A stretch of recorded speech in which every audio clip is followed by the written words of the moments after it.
प्रातः काल जब उठे सबसे पहले गुरुदेव को प्रणाम करें। यहीं से हमारी दिनचर्या है और यहीं से परमार्थ प्रारंभ हुआ है। पहले मनुष्य जन्म का लाभ गुरुदेव की शरणागति।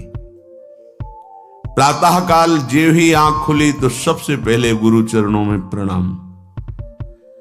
उठी के प्रात गुरु ही सिर नावे, प्रात समय आराध्य को ध्यावे। गुरुदेव को प्रणाम, फिर अपने आराध्य देव का नाम मंत्र। गृहस्थ में हो, गृहस्थ धर्म का संयोग किया है तो स्नान के बाद मंत्र। विरक्त है तो हर समय पावन है। सैया पे उठा, गुरुदेव को प्रणाम और मंत्र जाप प्रारंभ।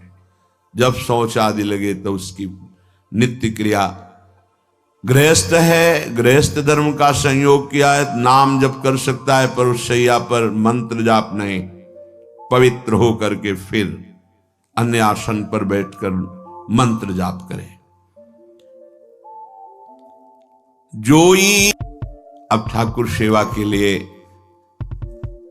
जब आप जा रहे हैं तो आपको यह ध्यान रखना है कि आपको चाहिए क्या। सूरदास जी बहुत सावधानी की बात कह रहे हैं। क्या चाहिए तुम्हें? हमारी तरफ से प्रार्थना कभी भगवान से लौकिक वस्तुएं मत मांगना। अपने आप हर आवश्यकता वो पूरी करना शुरू कर देंगे। आप मांगोगे वो निश्चिंत हो जाएंगे, आप नहीं मांगोगे वो चिंतित हो जाएंगे कि ये तो मांगता ही नहीं है कभी, अब इसको इस समय क्या आवश्यकता है। वो खुद पक्का पूरे जीवन के अनुभव की बात, जब जहां व्यवहारिक पारमार्थिक रक्षा करनी हुई है तब सरकार ने रक्षा की।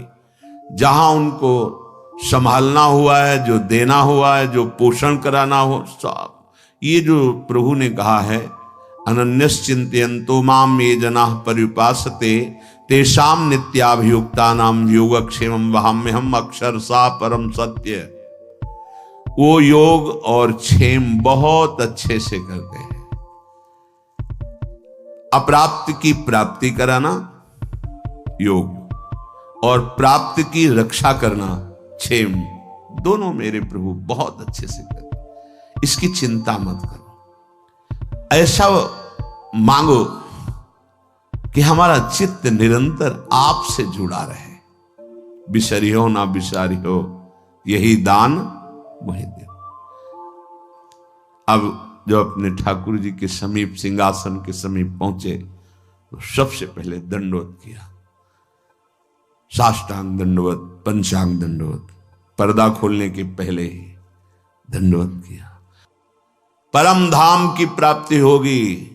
एकोपि कृष्ण कृतः प्रणामो दशाश्वमेधावृतेन तुल्यः दशाश्वमेधि पुनरेपि जन्म कृष्ण प्रणामी न पुनर्भवाय।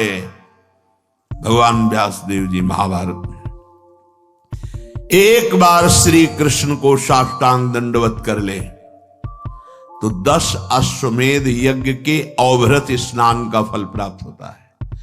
10 अश्वमेध के अवभृत स्नान करने वाला स्वर्ग जाएगा, अपने यज्ञों का फल भोगेगा, फिर मृत्यु लोक में आएगा। लेकिन कृष्ण प्रणामी न पुनर्भवाय। दशाश्वमेधि पुनरेपि जन्मो, तो कृष्ण प्रणामी न पुनर्भवाय।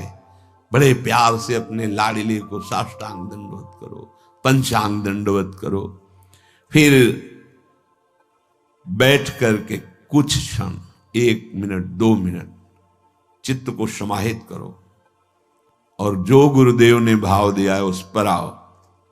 न मैं स्त्री हूं न पुरुष हूं। यद्यपि मैं अपने स्वरूप का अनुभव नहीं कर पा रहा हूं, पर गुरु कृपा से मैं ऐसा भाव करता हूं, मैं श्री जी की दासी हूं। प्यारी जो हमारी सखी हैं, हम उनकी सखी हैं। स्त्री पुरुष ये वर्दी है, पोशाक है। सच्ची मानिए, ये मैं नहीं हूं कि हम पुरुष होके कैसे नहीं। बनिता पुरुष भाव मिट जाए, सेवे ललितादिक के भाई। हित सजनी जी है पुरुष रूप में, आचार्य रूप में विराजमान है। गुरुदेव है पुरुष रूप में दिखाई दे रहे हैं और सखी स्वरूप से सेवा में विराजमान है। ये बाहरी पोशाक है, आत्म स्वरूप का ये स्त्री पुरुष शरीर से कोई संबंध नहीं है।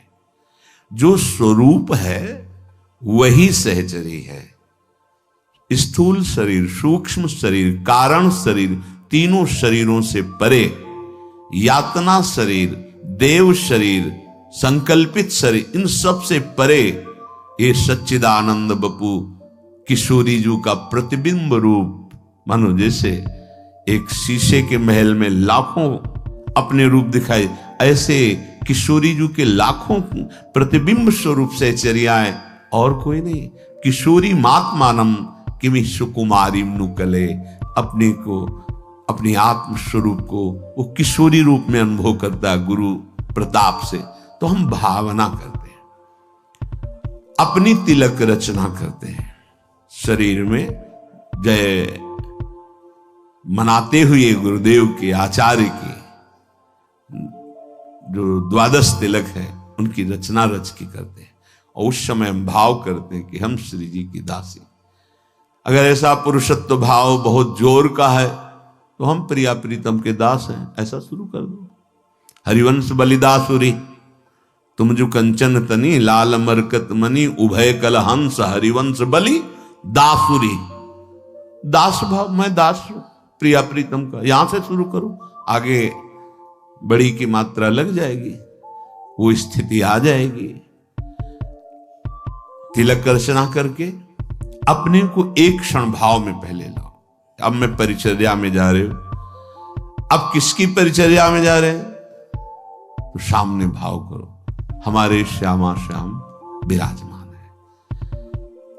निज ठाकुर को ध्यान लगावे, ध्रुव प्रहलाद की पदवी पावे। बड़े बड़े महाभागवतों को जो पद मिला है, सुख मिला है, वो उस उपासक को सुख मिलता है। सेवा के पहले ध्यान करो, हम किसकी सेवा करने जा रहे हैं? गौर श्याम जोरी, अद्भुत जिनका सौंदर्य, अद्भुत प्रभाव, अद्भुत महिमा, मैं उनकी सेवा करने जा रहा हूं। ध्यान एकाग्र करे, ध्यान कहीं और, पर्दा हटा रहे, सेवा बहुत सावधानी से। हम किन की सेवा? श्यामा श्याम की सेवा। जिन हरि को चरणामृत लियो, वैकुंठ में अपनो घर कियो।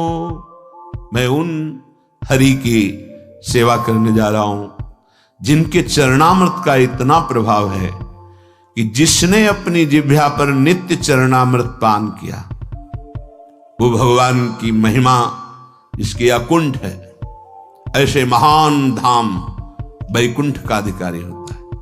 अपने प्रिया प्रीतम के उपासक हैं तो अपना नित्य धाम वृंदावन। एक चरणामृत नित्य पीने का फल है भगवान के नित्य धाम में वास मिल जाना। अकाल मृत्यु हरणम सर्वव्याधि विनाशनम, श्री कृष्ण पादोदकम पीत्वा पुनर्जन्म न विद्यते। विश्वास करो, ये शब्द मजाक में नहीं कहे गए हैं। जो रोज चरणामृत का पान करता है, नियम बना लो, जिह्वा आसक्त हो जाए चरणामृत में। संतों का चरणामृत, हरि का चरणामृत रोज हमारे पास होना चाहिए। हमारे ये परम संपत्ति है। अगर चरणामृत नहीं तो हम क्या? देखो, परम दानी है राधा वल्लभ लाल जी बिहारी जी, वहां जाकर आप मांगे, आपको चरणामृत मिल जाएगा। इतना ही चरणामृत मिल जाए, उसमें आप चाहे 100 लीटर जल मिला लीजिए, वो बराबर चरणामृत ही रहता है। रोज चरणामृत लीजिए। चरणामृत पीने वाले के अंदर ऐसी दुख सहने की सामर्थ्य आ जाती है।